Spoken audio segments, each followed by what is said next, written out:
Hello friends, welcome to our AC tech channel. आज की video के अंदर मैं आप लोगों को बताने वाला हूं कि आप लोग कैसे व्हाट्सएप का मैसेजेस का बैकअप ले सकते हो। तो आइए वीडियो को शुरू करते हैं। सबसे पहले आप लोगों को व्हाट्सएप के एप्लीकेशन को ओपन कर लेना है। देन आप लोगों को यहां पर आपके पास सेटिंग्स का ऑप्शन है, सिंपल आपको इसके अंदर आ जाना है। एंड देन इसके अंदर आने के बाद आपको स्क्रॉल डाउन करना है। स्क्रॉल डाउन करने के बाद यहाँ पर एक ऑप्शन है चैट्स का, सो सिंपल आपको चैट्स के ऑप्शन के ऊपर टैप करना है।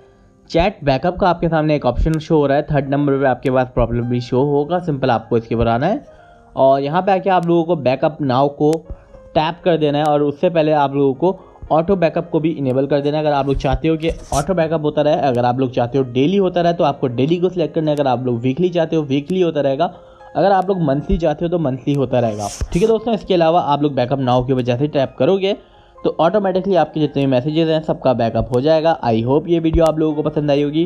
Please do subscribe my YouTube channel for more videos. Thank you.